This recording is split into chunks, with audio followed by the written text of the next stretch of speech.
perkenalkan nama saya Femi Helita Malih Purba. Saya di sini menjadi ketua. Kami kelompok 8 akan menjelaskan tentang zat adiktif. Halo semuanya, perkenalkan nama saya Rahma Riani. Di sini saya akan menjelaskan tentang pengertian dan ciri-ciri zat adiktif.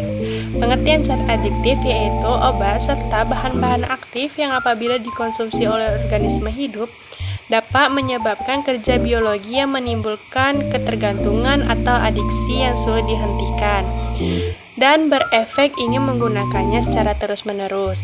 Dalam artian, zat adiktif dapat menimbulkan kecanduan. Dalam kehidupan sehari-hari, zat adiktif lebih dikenal dengan nama nabza atau narkotika, psikotropika, dan zat adiktif lainnya. Salah satu jenis zat adiktif yaitu alkohol.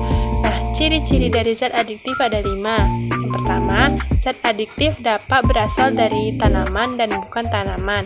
Yang kedua, zat adiktif dapat menekan atau mempengaruhi susunan saraf pusat. Yang ketiga, zat adiktif dapat berbentuk serbuk putih. Yang keempat, zat adiktif dapat berupa tumbuh-tumbuhan. Yang terakhir, zat adiktif memiliki bentuk yang mudah menguap seperti lem, cat semprot.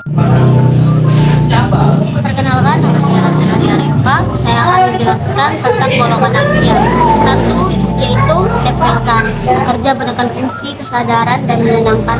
Contohnya morfin, heroin, kodein, ketinin yang digunakan berupa dihirup seperti lem, tinta, dan alkohol. 2. Stimulan, bekerja memacu kerja susunan yang sistem saraf pusat. Contohnya rokok, aptemin, sabu, ekstasi, dan kokain. 3. Halusinogen, bekerja menimbulkan efek halusinasi contohnya ganja, jamur, kotoran sapi, dan lem. Jenis zat adiktif: 1. Narkotika, 2. psikotropika, 3. zat psikotropika lainnya. Oke, perkenalkan nama saya Monika Syakian. Saya akan menjelaskan tentang narkotika. Narkotika adalah zat atau tanaman berbahaya yang hanya boleh digunakan dengan pengawasan dokter. Narkotika ini peredarannya sangat dilarang di seluruh dunia karena jika dikonsumsi bisa menyebabkan penurunan dan perubahan kesadaran. Narkotika tanpa pengawasan dokter adalah tindakan yang melanggar hukum. Narkotika adalah obat yang digunakan untuk menurunkan kesadaran, menghilangkan rasa sakit, namun menyebabkan ketergantungan bagi manusia. Narkotika biasanya digunakan di dunia medis untuk menangani pasien dengan kasus-kasus tertentu. Terdapat 3 golongan narkotika. Golongan yang pertama adalah golongan yang potensi ketergantungannya paling tinggi. Contoh narkotika golongan 1 yaitu ganja dan opium. Opium alami dapat diperoleh dari tanaman Papaver somniferum yang masih mentah. Golongan 2 yaitu obat yang menjadi pilihan terakhir dalam mengobati rasa sakit pasien. Contohnya morfin. Salah satu fungsi dari morfin di bidang medis adalah untuk mengatasi rasa sakit setelah operasi.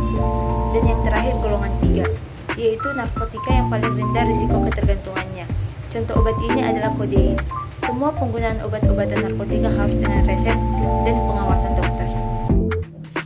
Halo semuanya, saya Zefa Natasha dari kelompok 8 akan menjelaskan tentang apa itu psikotropika dan golongan-golongan psikotropika.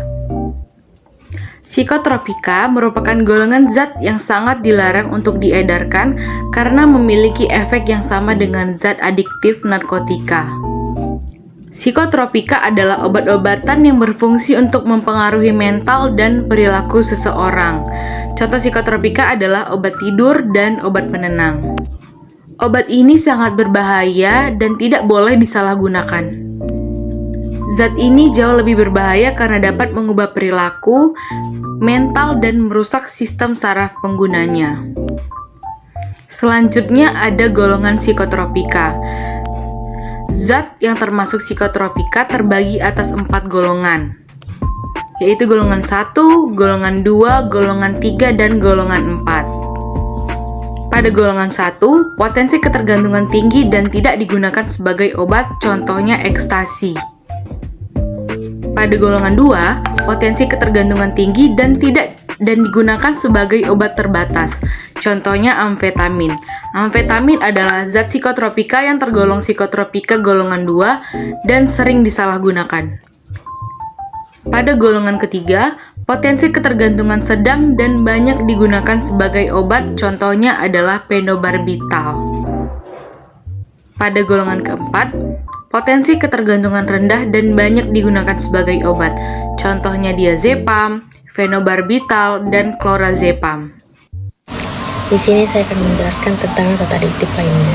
Zat adiktif yang bukan narkotika dan psikotropika merupakan zat yang mampu menghasilkan reaksi biologis pada tubuh, namun tidak menghilangkan kesadaran pada penggunanya.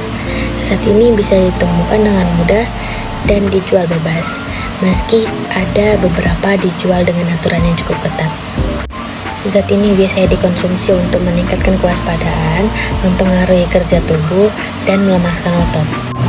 Ini adalah bahan-bahan yang bekerja pada sistem saraf pusat dan menyebabkan ketergantungan jika digunakan secara berlebihan. Beberapa contohnya adalah alkohol, nikotin, dan kafein. Sekarang tentang gejala zat adiktif. Apabila zat adiktif yang digunakan adalah seperti heroin dan morfin, maka gejalanya dapat berupa seperti hilang tersumbat, gelisah, keringat berlebihan, nyeri otot, dan sering menguap. Jika menggunakan zat adiktif jenis kokain, maka gejala putus obat yang dapat muncul antara lain yaitu seperti depresi, gelisah, tubuh terasa lelah, rasa tidak enak badan, nafsu makan meningkat. Halo semua, saya dari kelompok 8. Di sini saya akan menjelaskan tentang faktor yang mempengaruhi pengguna zat adiktif. Jadi, faktor yang mempengaruhi pengguna zat adiktif itu terbagi menjadi 5. Yang pertama itu ada ketersediaan obat. Nah, dalam ketersediaan obat ini, keterbatasan obat yang mudah diperoleh di mana-mana dalam berbagai jumlah dan literasi bentuk menyebabkan banyaknya penggandaan obat yang ilegal seperti jarum suntik berpengaruh besar ke dalam aliran darah dan otak.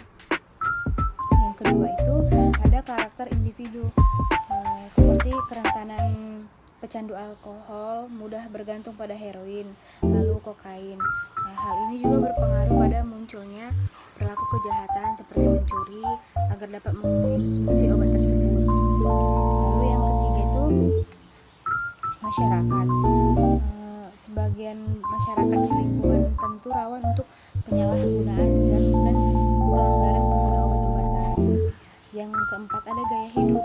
Nah, gaya hidup seseorang ini juga berpengaruh pada penggunaan narkoba bagi penggunanya dan pasangan serta anaknya. Yang kelima ada faktor fisik. Perbedaan genetik seperti tingkat enzim di tubuh berpengaruh terhadap perilaku. Minuman keras dan penggunaan narkoba contohnya itu orang yang mengalami efek negatif secara biologis cenderung untuk tidak minum alkohol